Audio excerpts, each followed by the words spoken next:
الحمد لله وكفى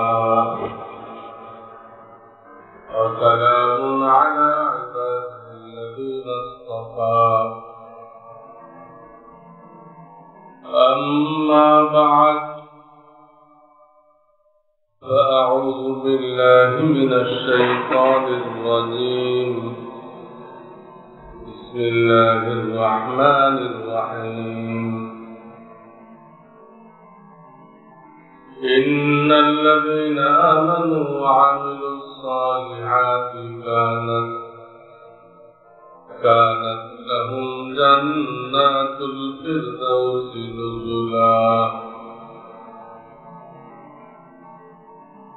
وقال رسول الله صلى الله عليه وسلم جددوا إيمانكم قيل يا رسول الله كيف نجدد إيماننا قال أكثروا من قول لا إله إلا الله أو كما قال رسول الله صلى الله عليه وسلم बुजुर्गान मोहतराम अल्लाह ताआलार बहुत बड़ दया जो আমাদেরকে মাসে অন্তত একবার দ্বীনের নামের উপরে সুন্নতের নামের উপরে একসাথে বসার তৌফিক দান করেছেন। আলহামদুলিল্লাহ, আল্লাহ এই নিয়ামতকে আমাদের জন্য মৃত্যু পর্যন্ত জারি রাখেন। আশা করি এটাই আমাদের নাজাতের ওসিলা, সুন্নতের মহব্বতে আসা বসা সময় দেওয়া, ত্যাগ স্বীকার করা, আল্লাহ এবং আল্লাহ রসুলের মহব্বতের আলামত। আর আল্লাহ এবং আল্লাহ রসুলের মহব্বত এমন জিনিস এর দ্বারা তার দিনদারি বাড়তে থাকবে।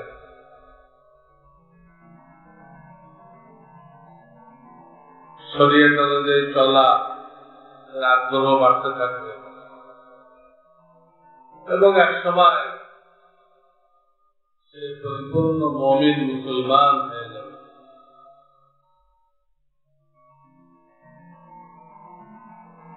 এবং সবচেয়ে বড় কথা যেটা,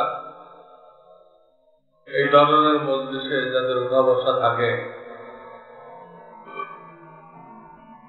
তারা যদি কোন বুজুর্গ নাও হইতে পারে, আল্লাহ তাদের মৃত্যুকে ঈমানের সাথে হওয়ার ফয়সালা করে দেন। এটা বহুত বড় নিয়ামত, বহুত বড় নিয়ামত। মৃত্যু যদি ঈমানের সাথে হয়, সেই হুঁশিয়ার, সেই জ্ঞানী, সেই গুণী, সেই কামিয়াব,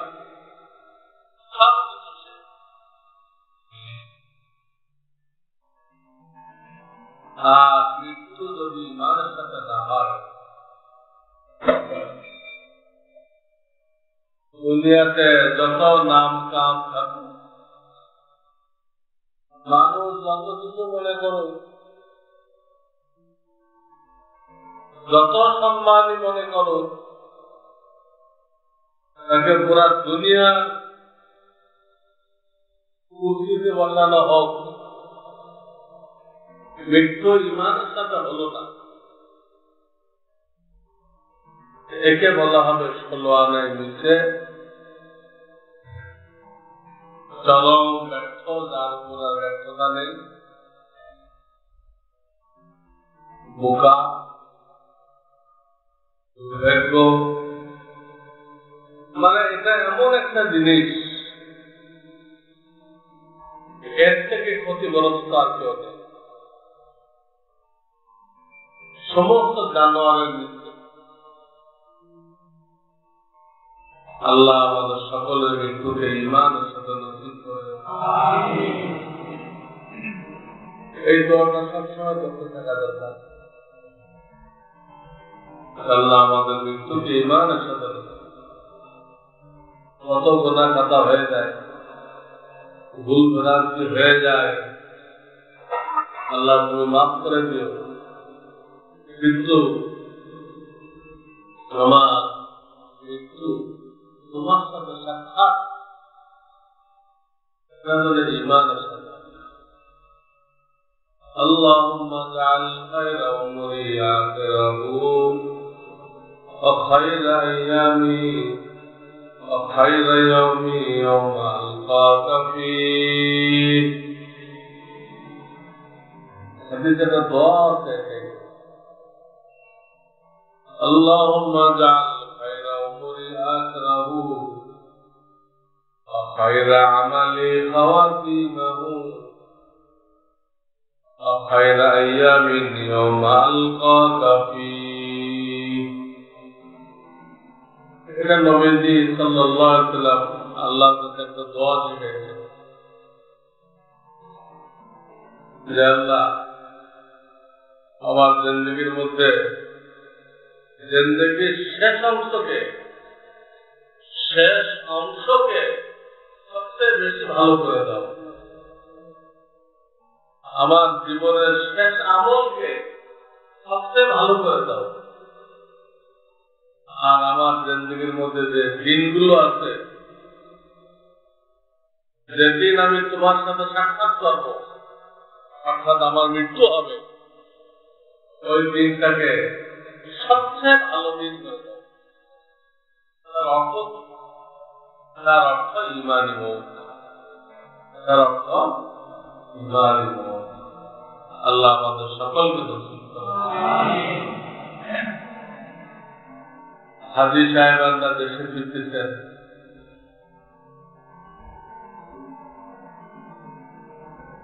তাদের দায়িত্ব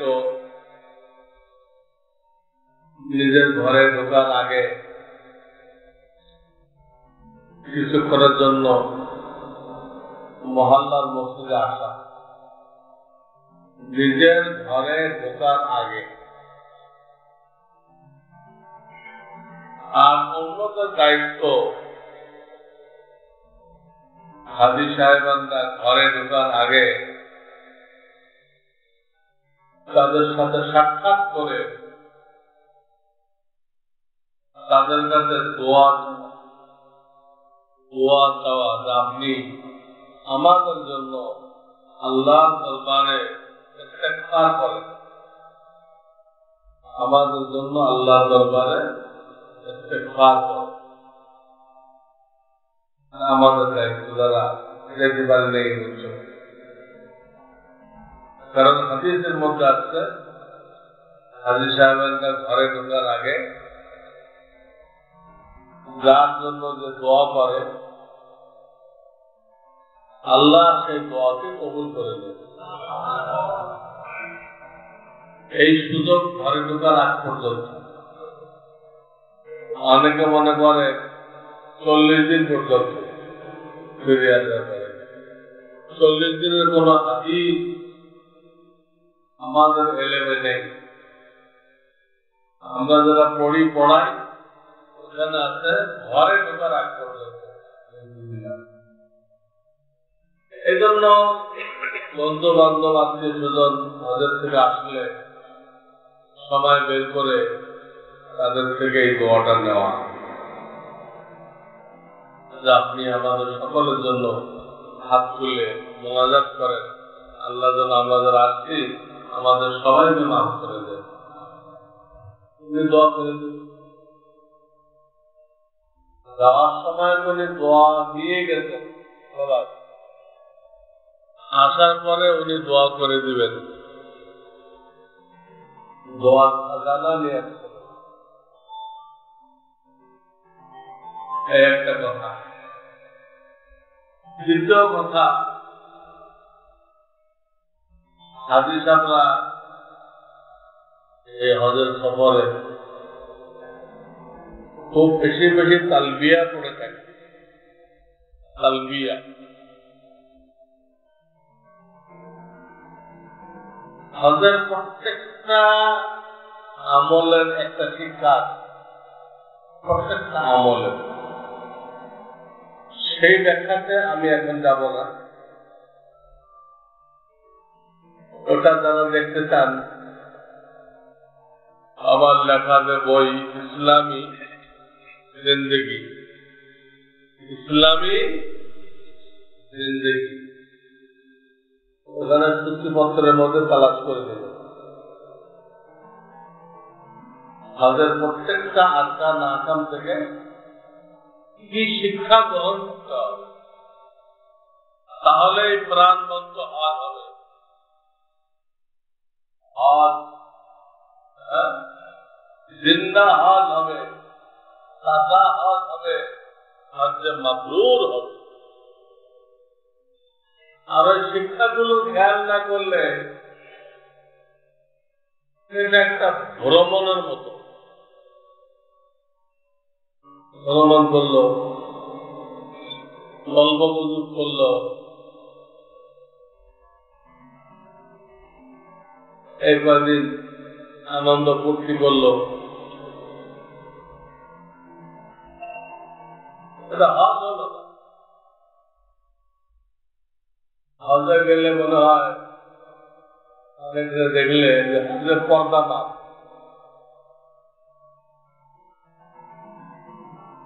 হজে মনে হয় যে পর্দা না, খুব গলত জিনিস। এক খরচ আদায় করতে যে আর এক খরচকে নষ্ট করা, হজ্জে মাবরুর হবে। বিশেষ করে যেগুলো নামি দামি প্যাকেজ, এইগুলোতে এই অবস্থা বেশি হয়। পর্দার কোনো পাল্লাই নেই। বিভিন্ন জায়গায় তারা চেয়ার টেবিলে খাওয়ার ব্যবস্থা করে, ওখানে যা সব মহিলারা ভাবিদের সাথে খানার টেবিলে খানাও খাইতেছে, গল্প চলতেছে। কিসের পর্দা? এটা কি কোনো হজই হলো? কিছুই হলো। অসংখ্য গোনা কামাই করে নিয়ে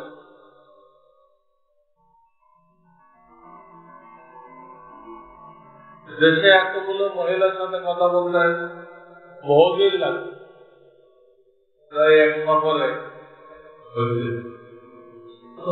এখন লোকেরা সবার কথা বলতেছে না, অনেক লোকেরা গুনাহের সফর বানিয়ে গেছে, গুনাহের সফর। এই জন্য নামি দামি প্যাকেজ যাওয়াটা ঠিক না। বুখারীতে হাদিস আছে, হজের সফর একটু কষ্টের সফর হওয়া চাই। সবকিছুতে যেন একটু একটু কষ্ট হয়, খাওয়াতে একটু কষ্ট আছে, থাকাতে একটু কষ্ট আছে, মসজিদে আসাতে একটু কষ্ট আছে। এটা আমাদের নবী আলাইহিস সালাম পছন্দ করত। এটাকে বলা হয় মুজাহাদা। এই মুজাহাদার উপরে জান্নাতের দরজা খোলা হয়, হেদায়েতের দরজা খোলা হয়। বিরিয়ানি গুলাও হোটেলতে নামলেই বাইতুল্লাহ, মুজাহাদা করো, মুজাহাদা কোথায়? মুক্তির সফর হয়ে গেল নাউজুবিল্লাহ। আর যারা গ্রুপ লিডার হয় তাদের তো পথটা একদম নাম, সব মহিলারা তাদের সাথে ঘন্টাকে ঘন্টা কথা বলতে থাকে। গ্রুপ লিডার, ওনার কোনো পর্দা নেই। এগুলো গুলো এত বড় বদলায় সবার হাত পাতা এগুলো জাহেল মশলা বাংলায় জানে না।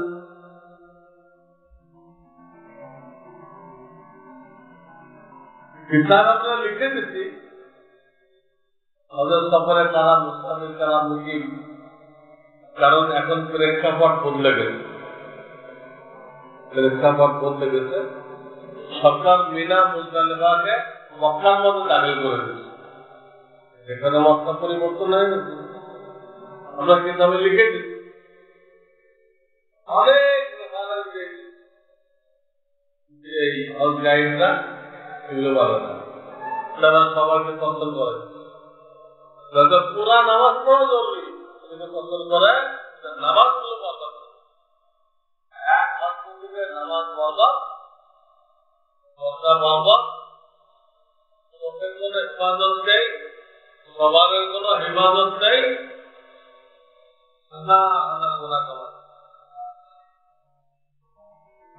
কোন তালিম নেই। আল্লাহ রাব্বুল আলামিন হিদায়াত দান করেন আমাদের সবাইকে, এবং হজের মতো করার তৌফিক দান করেন। এত পয়সা খরচ করে যাওয়া হয়, অন্তত কোনো না কোনো আল্লাহওয়ালার সাথে জোড়া হচ্ছে, যাতে আমাদের দিলটা আখিরাত মুখী হয়। আমি যেসব গুনার কথা বললাম, ৯৩টা কাফেলার মধ্যে এই অবস্থা।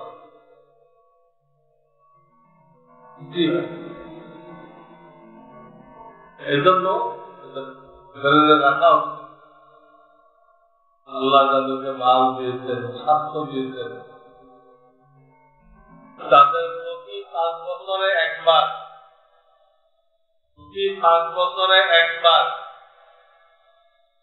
নফল হজ বা উমরার মাধ্যমে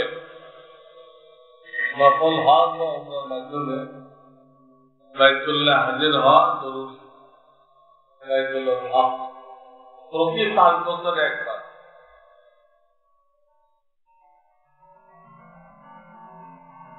এই হাদিসের কারণে কিনা আল্লাহ জানে, সৌদি গভর্নমেন্ট আইন করছে ৫ বছর আগে যাওয়া যাবে না। আর এই হাদিসের কারণে কিনা হইতেও পারে, না হইতে যাওয়া জরুরি। অনেকে একবার দেখেছে আর জীবনও যায় না, তাই না? হয়তো জীবনে একবার।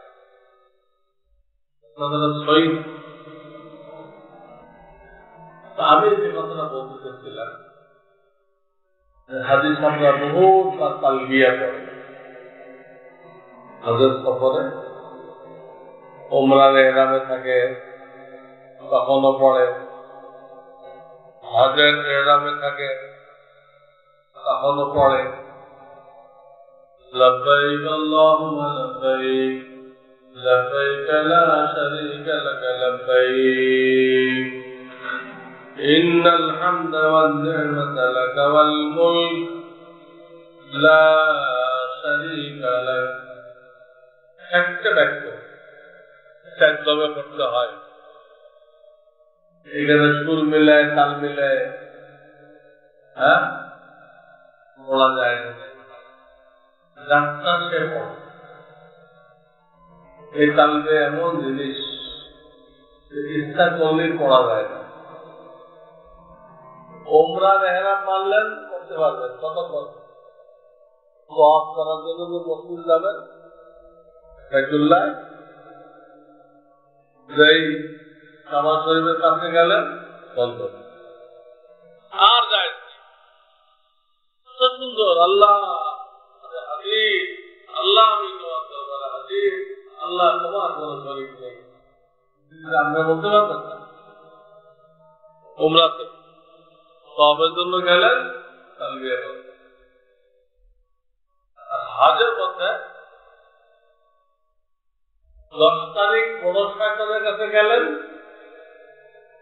তালবিয়া বন্ধ, আর বলতে পারবেন না। এখন পড়লে গুনাহ হবে। রোজা রাখা তো সওয়াবের কাজ, ঈদের দিন দেখেন তালবিয়া তো সাংঘাতিক সওয়াবের কাজ, কিন্তু টাইম ওভারের পরে পড়লে গুনাহের কাজ। আর আবার করতে হলে আপনাকে এহরাম বাঁধতে হবে। হজের পরও তো কি করা যায়? উমরা করা যায়। হজের পরও কি করা যায়? 8 তারিখ থেকে 13 তারিখ পর্যন্ত উমরা করা উচিত। 8 জিলহজ থেকে 13 জিলহজ। এই তালবিয়ার ভিতরে মেইন শিক্ষা যেটা, সেটা হলো আল্লাহ রাব্বুল আলামিন বান্দার কাছে ঈমান চেয়েছেন, সহি ঈমান চেয়েছেন, শিরক মুক্ত।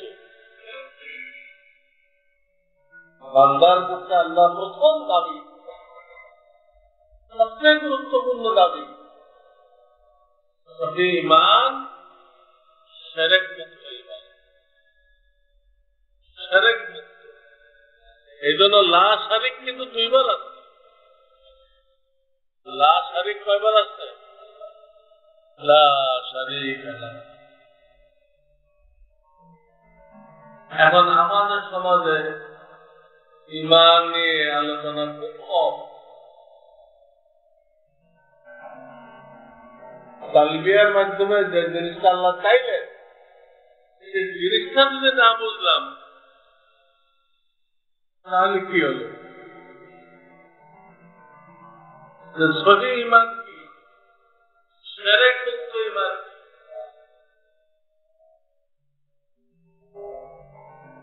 এটাই আজকের আলোচ্য বিষয়। আমি সংক্ষেপে বলি, সহি ঈমান বলে ঈমানের মুফাসসালে যে 7টা বিষয় আছে, আমি আল্লাহর উপর ঈমান আনলাম, ফেরেশতার উপর ঈমান আনলাম, আসমানি কিতাবের উপরে, নবী রাসূলদের উপরে, কিয়ামত দিবসের উপরে, তকদীরের ভালো মন্দ আল্লাহর পক্ষ থেকে, আর মৃত্যুর পরে পুনরুত্থান, আবার জীবন দিবে, এই জীবনের হিসাব নেবে। কথা হলো এর কিছু কিছু ব্যাখ্যা আমার লেখা কিতাবুল ঈমান থেকে মেহরবানি করে দেখে নেবেন। এই 7টা বিষয়ের ব্যাখ্যা ওটাও ঈমান। এই বিষয়গুলোকে অন্তর দিয়ে বিশ্বাস করা, অন্তর দিয়ে বিশ্বাস,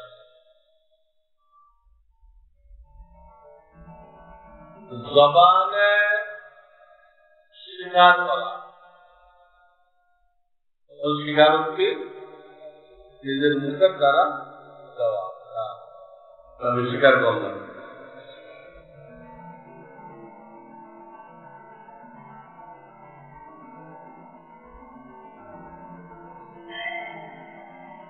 এই যে স্বীকারোক্তি দিবেন, সেই সাথে অন্য সকল ধর্মদের পাপে ইসলাম সত্য, অন্য সব ধর্ম পাপে, কোরআন নাযিল হওয়ার পরে সব ধর্ম।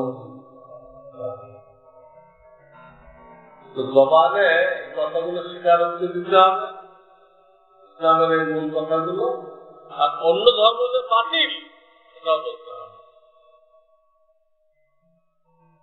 3 নম্বর কথা হলো কোন বিষয়, ঈমানের যে বিষয়গুলো, এমন ব্যাখ্যা দেওয়া যাবে না যা নবী থেকে প্রমাণিত নেই।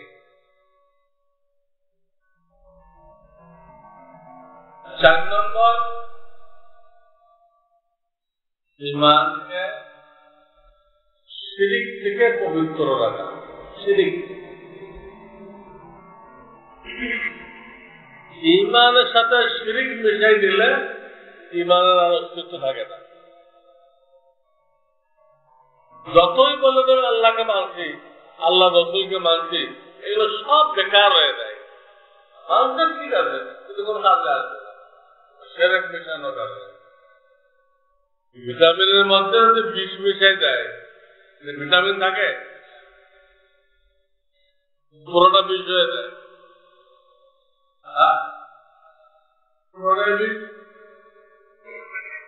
ইমানের সাথে শিরিক মিশাইলে পুরোটাই কি হয়?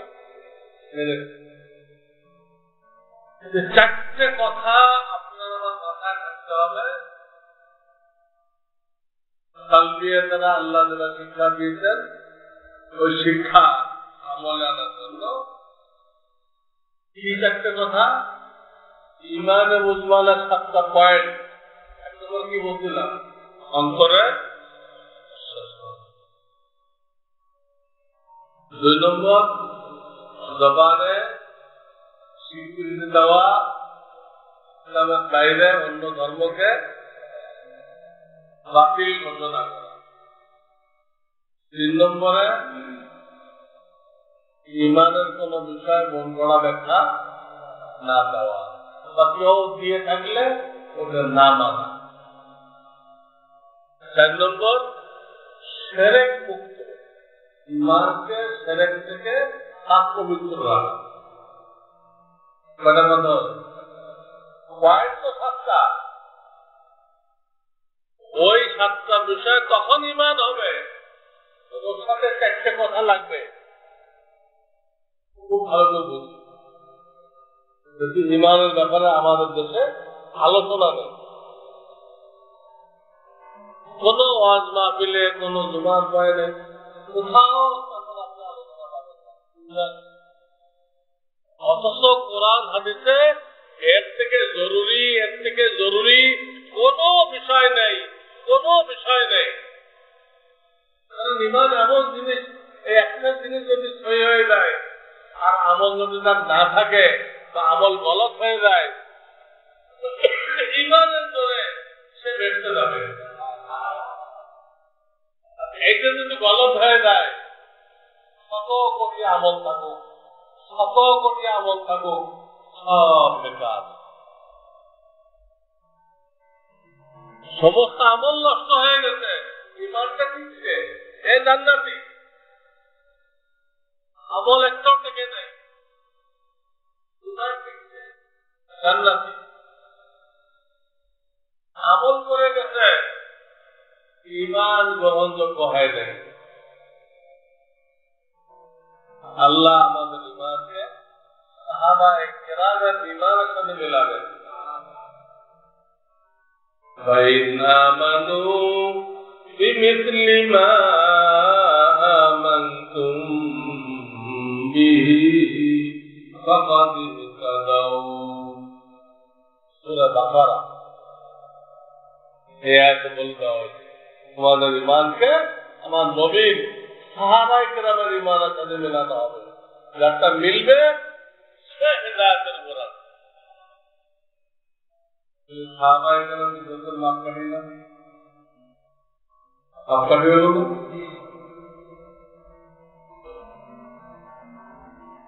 এই 4টে বিষয় আমি একটু ব্যাখ্যা করছি, এতে একটা কথা শেষ।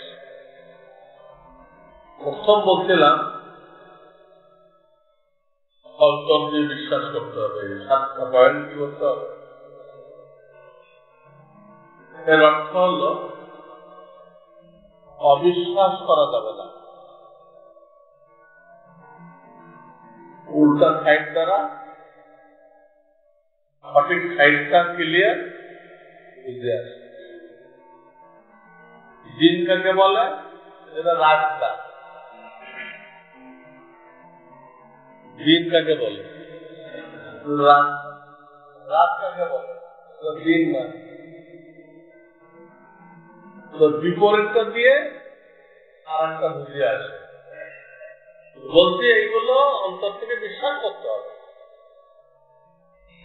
উল্টা করে বোঝেন, ওটা ক্লিয়ার হবে। এটা কি হবে? অস্বীকার করা যাবে না, বিষয়গুলো অস্বীকার করা যাবে না। অস্বীকারের কি কি সুরত আছে? কেউ আছে দিলেও অস্বীকার করে, মুখেও অস্বীকার করে। অস্বীকার এক সুরত। মক্কার কাফেররা এটা করত। আল্লাহ রাসূল যে ঈমানের কথা বলতো, ওরা দিলেও অস্বীকার করতো, মুখেও অস্বীকার করত।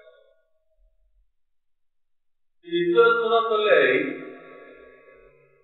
যে মুখে স্বীকার করে, অন্তরে অস্বীকার করে। অস্বীকার আলাদা ছিল, মুখে অন্তরে অস্বীকার করে। এটা হলো যারা মুনাফিক ছিল, মুসলমানদের সাথে মিশে বসে মুনাফিক ছিল না, মুখের তাদের মতো কলেমা পড়ে আপনিও পাবেন, এত কলেমা পড়ে। সূরা বাকারা 2 পৃষ্ঠা আছে, কত কলেমা পড়ে। জিহাদও আগে আগে সব আগে কত আল্লাহ বলছেন, হ্যাঁ আমা হুম বিল মুমিনিন, এরা মুমিন না, মুমিন না। তারা বলছে আমান্না বিল্লাহ ওয়া বিল ইয়াউমিল আখির, আল্লাহ কি করছে? আমা হুম বিল মুমিনিন, মুমিন না। এই অস্বীকারের দ্বিতীয় সুরত, মুখে স্বীকার করে, অন্তরে আরেকটা সুরত আছে অস্বীকারের। মুখে অস্বীকার করে, অন্তরে বিশ্বাস করে। মুখে অস্বীকার করে, অন্তরে বিশ্বাস করে। এটাও কাফের। এটা কারা? প্রত্যেকটা লোক দেখাই দিচ্ছে, কিন্তু এটা হলো ইহুদি খ্রিস্টানদের ওলামা ছিল। ইহুদি খ্রিস্টানদের মধ্যে যে ওলামা ছিল, তারা তাদের কিতাবে আমাদের নবীজির এত আলামত করছে, সব আলামত অক্ষরে অক্ষরে থাকতেছে আমাদের নবীজির থাকতেছে। অন্তরে বিশ্বাস করতে তারা সব কিতাবের এলেম আছে। ইহুদি খ্রিস্টানদের যারা আলেম, কিতাবের এলেম আছে না তাদের কাছে, শেষ নবীর আলামত বলা আছে, সব আলামত বিশ্বাস করতে বাধ্য হয়েছে। কিন্তু এটা মুখে স্বীকার করলে তার মুরিদান সব চলে যায়, তার পীরগিরি বাতিল। তারও এখন যে রসুলের জুতা সিধা করতে হবে, তার মুরিদান রসুলের জুতা সিধা করবে, সবাই এখন রসুলের কাছে। এটা আলাদা কোনো পীর নেই, পীর নেই, হাদিয়া তোফাও নেই।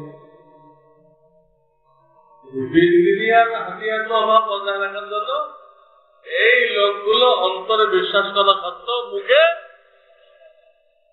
এদের কথা আল্লাহ কোরআনে বলছেন, وَجَحَدُوا بِهَا وَاسْتَيْقَنَتْهَا أَنفُسُهُمْ। কোরআন এই লোকগুলো মুখে অস্বীকার করতেছে, অথচ তার দিল বিশ্বাস করতেছে।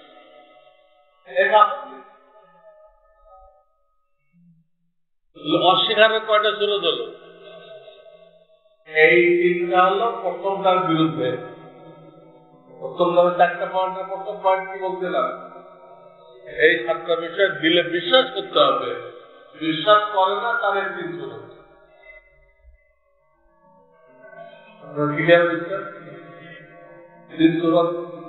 এই সুরটাই কি? বিশ্বাস না করার সুরত। সুরটাতে ধরে আছেন তাহলে আপনি বিশ্বাস মুখেও অস্বীকার করবেন না, অন্তরেও করবেন না, আর একগুলো অন্তরের মুখে পূজা দিয়ে অস্বীকার করে ওটাও করবেন না, স্বীকার করবেন। উল্টাটা করলাম কেন? সুজানা বুঝানো 2 নম্বর আছে, মুখে স্বীকার করতে হবে ইসলামের সত্যতা, হাক্কানিয়ত, আর অন্য ধর্ম বাতিল হওয়া ঘোষণা করতে হবে। 2 নম্বর, নবীজির চাচা আবু তালেব, উনি কিন্তু নবীজির ইসলামকে বিশ্বাস করছিলেন, মুখে স্বীকারও করছিলেন, কিন্তু ওই যে স্বীকারের সাথে একটা কথা আছে, অন্য ধর্মকে বাতিল মনে করতে হবে, এটুক করেন না, এটুক করেন না। নবীজির চাচা কি বাকি হয় না, হ্যাঁ গ্রহণযোগ্য হয় না।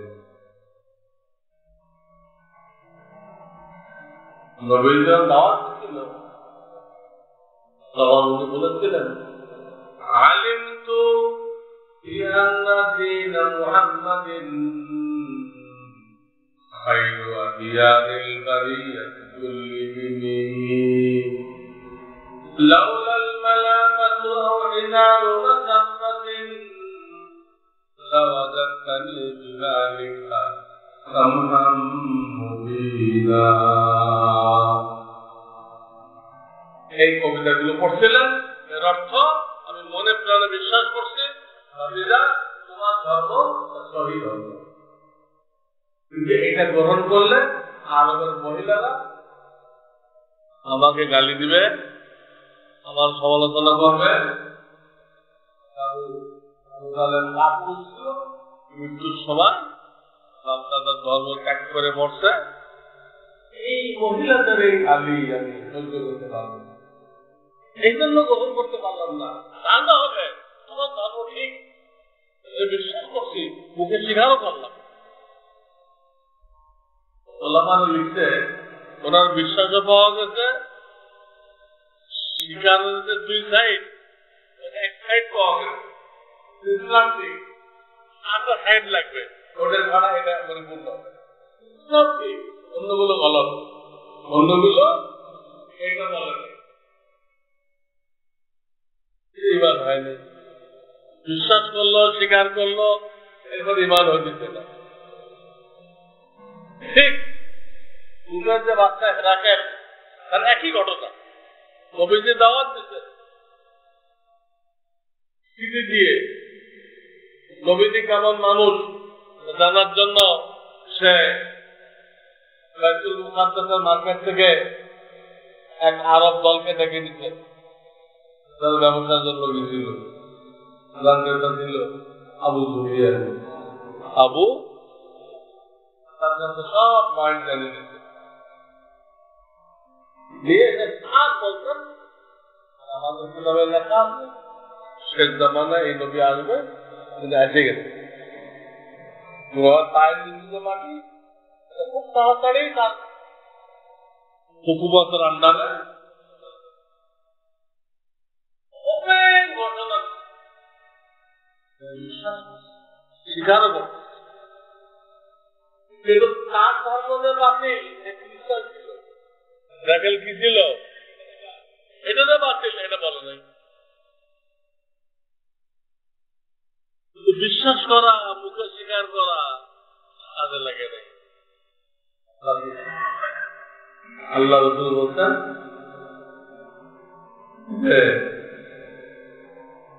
সে ঈমান আনে নাই।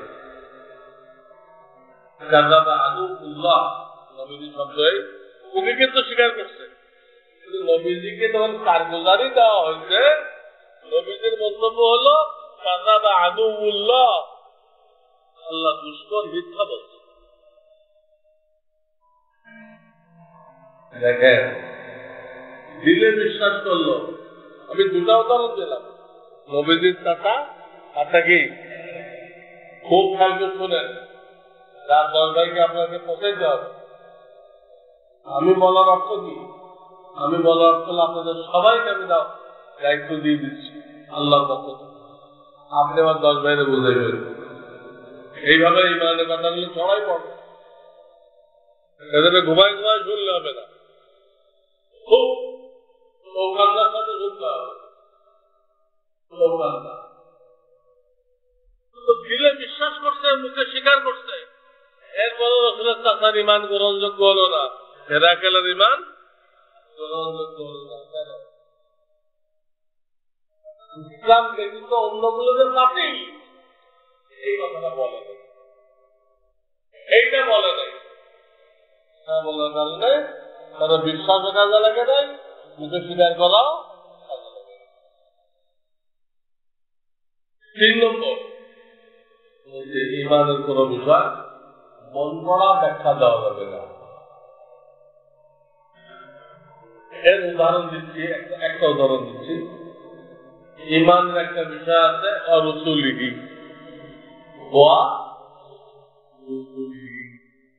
তামাম নবী রাসূলদেরকে মানতে হবে। ইমানের কিতাবে যে এটা ব্যাখ্যা দিচ্ছে অরুসুলিহি, এই ব্যাখ্যার মধ্যে এই কথা আছে আমাদের নবীকে খাতামুন নবিয়্যিন, সকল নবীর শেষ ইমাম আছে, ওটার অংশ এটা পাঠ খাতামুন নবিয়্যিন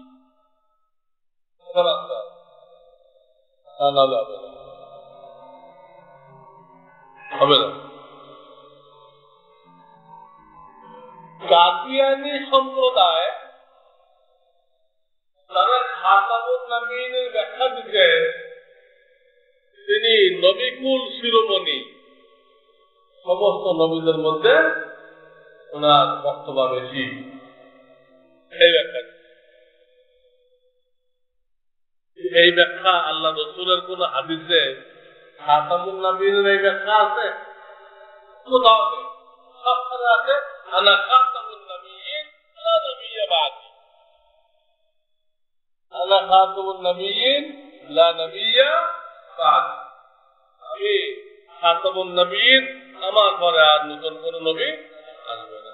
ঈসা আলাইহিস সালাম আসবেন, কিন্তু নবী হিসেবে না, আমাদের নবীর উম্মত হিসেবে। আমাদের নবী কেন আসবেন এই ব্যাপারে একটা বয়ান দিচ্ছিলাম এখানে। হ্যাঁ, ঈসা আলাইহিস সালাম কেন আসবেন? হ্যাঁ,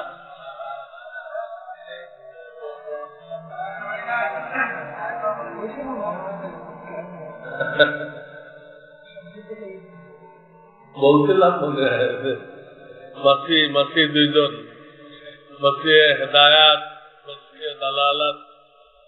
একজন মাসি হেদায়াতের রাস্তা দেখাবেন, আর একজন মাসি গোমরাহ করবেন।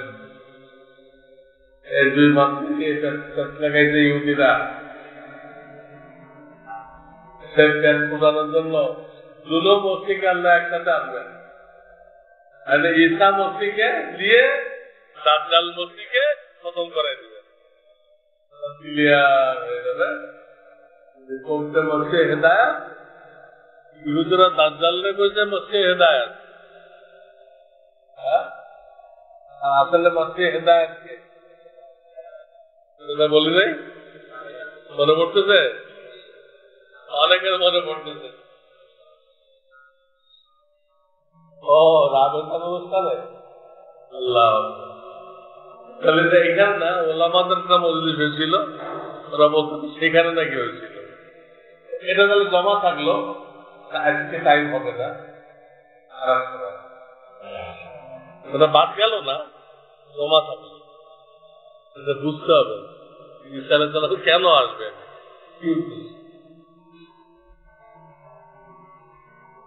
বলতেছিলাম যে খাতামুন নবীনের ব্যাখ্যা সব জায়গায় আল্লাহ রাসূল নিজেই দিচ্ছেন। আমি খাতামুন নবীর মানে আমার পরে আর কোন নবী আসবেন, আসবেন এই উম্মতের একজন সদস্য। ওরা ইনজিলের কোনো কথাই বলবেন না, কোন কথাই বলবেন না। কোরআনে যা আছে আমাদের নবীরা বলে গেছে এগুলো বলবেন, এটা প্রচার করতে হবে।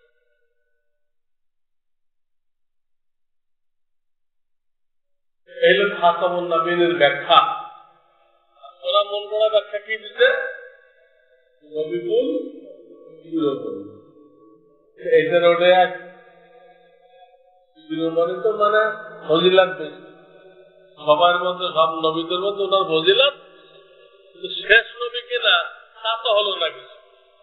এই ভাবতে ওরা এক নবী দাঁড় করাই ল্যাট্রিনের মধ্যে, ল্যাট্রিনের মধ্যে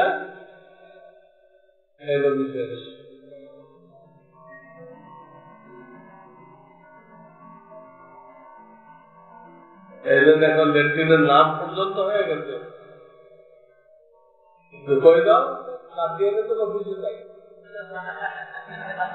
ল্যাট্রিনের নাম হয়ে গেছে কাদিয়ানীদের অফিস। এরা নবুয়ত দিয়েছিল ব্রিটিশরা। কাদিয়ানীতে গোলাম আহমদ কাদিয়ানী নবুয়তের দাবি করলো, কেউ দিতে হবে না নবুয়ত, কে দিয়েছিল? ব্রিটিশ, মুসলমানদেরকে গ্রুপিং করার জন্য। এরা একটা ব্যাখ্যা এমন দিচ্ছে যে ব্যাখ্যা নবী আলাইহিস সালাম থেকে প্রমাণিত। এই জন্য তারা অন্তরে বিশ্বাস করছে এই সাতটা বিষয়, স্বীকারও করছে। ইসলামের বাইরে অন্য যত ধর্ম আছে ওগুলো বাতিল, তাও মানছে,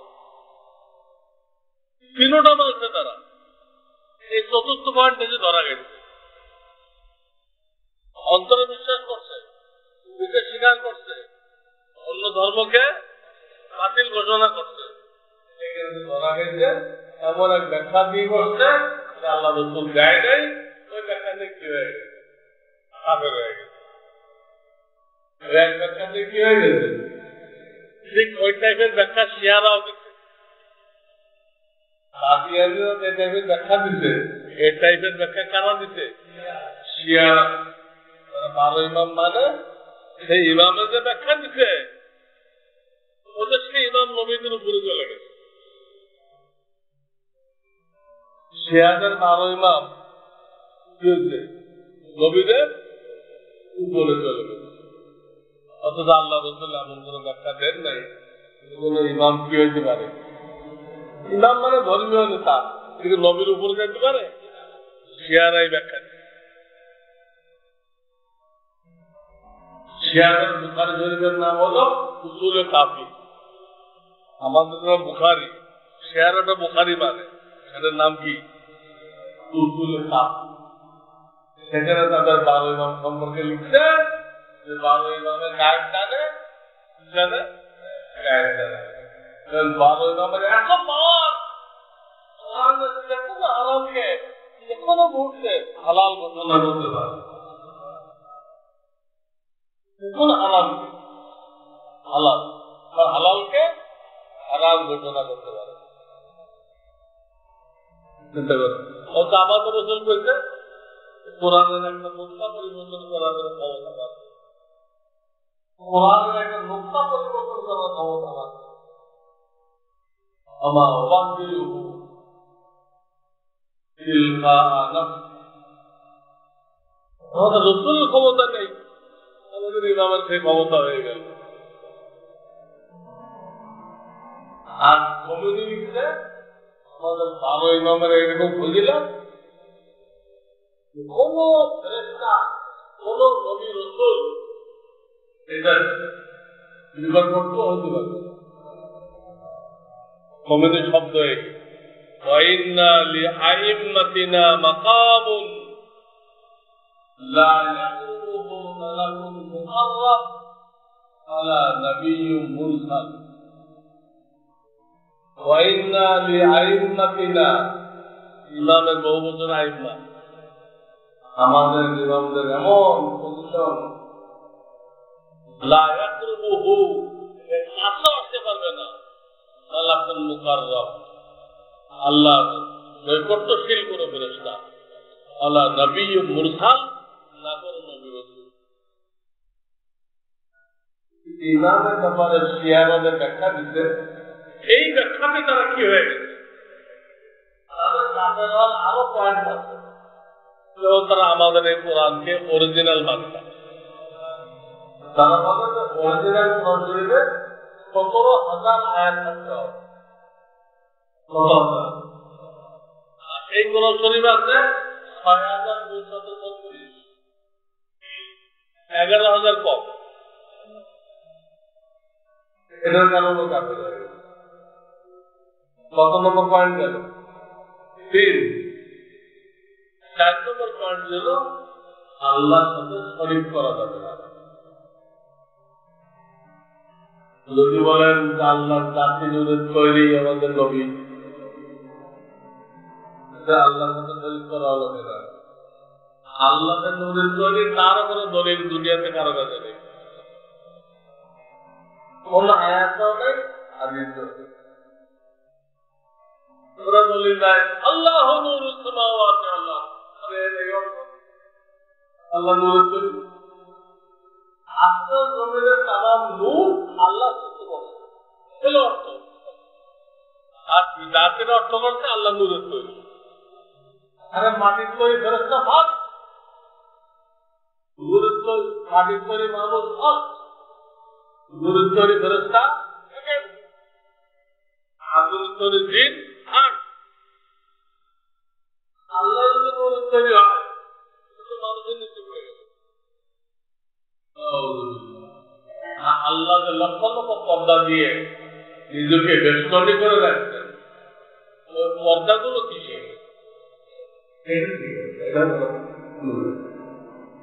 ওই একটা পর্দার ঝিলিক তুল পাহাড়ে ফেলছিলেন তুল পাহাড় হয়ে গেছিল মুখ আলাদা চালান পর্দা এই যারা বলে জাতি যারা বলে রসুল গায়েব জানেন তারা আল্লাহর সাথে শিরক করছে গায়েব জানলে একমাত্র কে যারা বলে রসুল হাজির নাজির তারাও শিরক করছে আল্লাহর সাথে শিরক করছে হাজির নাজির একমাত্র কে রসুল হাজির নাজির না বলুল মুস্তালাকে মা আয়েশাকে ফেলে রেখে আসছিলেন কেন হাজির নাজির হলে যুদ্ধ ফেরার সময় মা আয়েশা তখন খুব হালকা পাত্তা ছিল উনি একটু ওয়েস্টার্নায় গেছিলেন এখন তাদের ওনার পালকি উঠানোর দায়িত্ব ছিল তাদের পালকি উঠে দিকে উঠাই দিতে চলে এদের তো উনি নেই তাদের খবরই হয়নি নবীজি গায়েব জানলে হলে যদি সবচেয়ে প্রিয় তোমার ভূমিকে ফেলে দিয়ে চলে আর ফেলে রেখে আসার কারণে পরবর্তী সময় অন্যকে মা আয়েশা কাফেলের সাথে মিলছে তখন মুনাফিকরা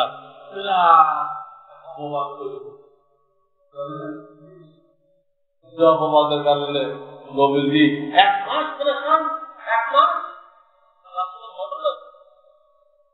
1 মাসের মাথায় যখন মহিলা চলেছে মা আয়েশা সব মুনাফিকদের গায়েব জানলে 1 মাস পরেশান থাকা লাগে ছয় মানবী বুঝিরা বকরির মধ্যে 20 মাখায় খাওয়াইল মুখও দিলেন অন্য জিব্রাইল এসে ওই খানা ফেলে দিতে বলবে যদি গায়েব জানলে ওই খানা মুখে দিতেন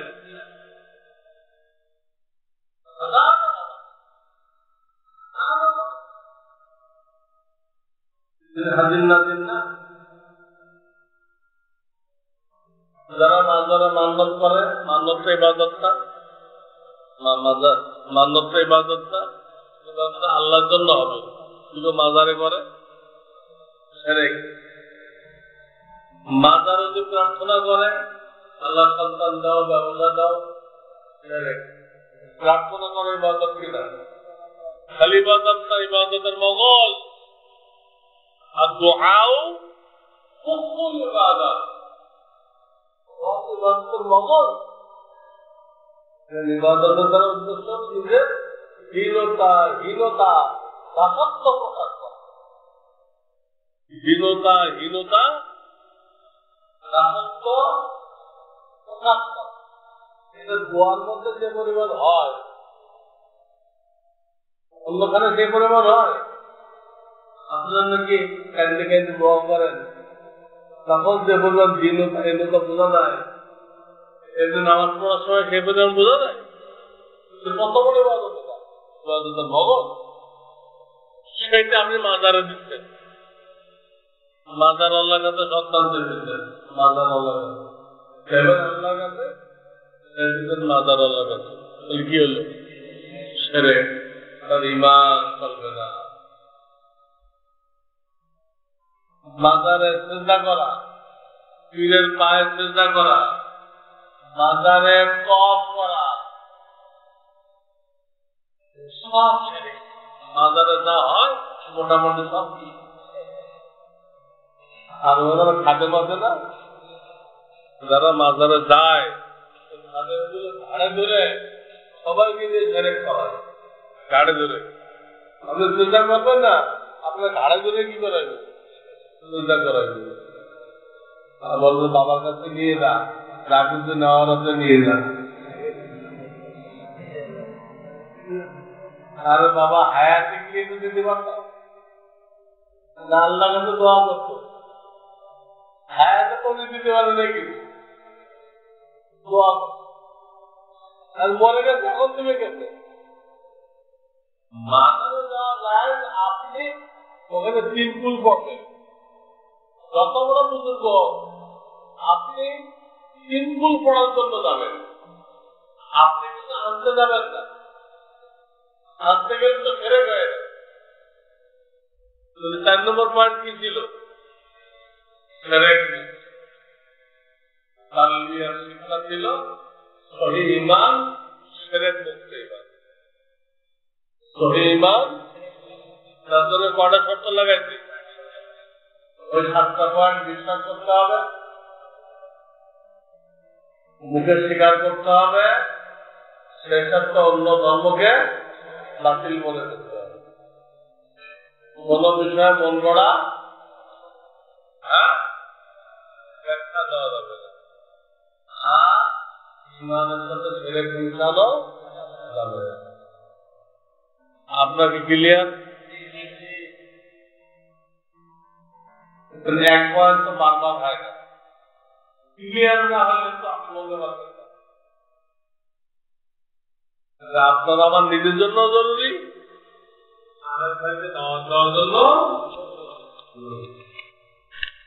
অনেকের কাছে স্পষ্ট কোনো ধারণা নেই।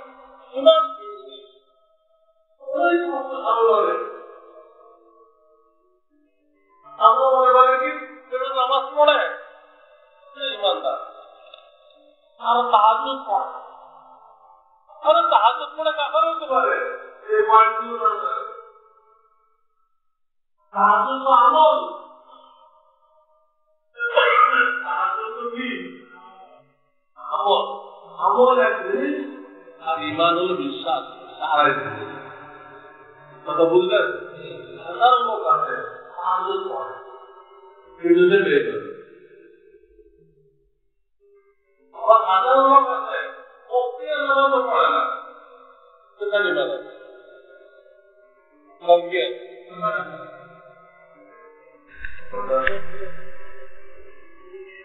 আমাদের সামনে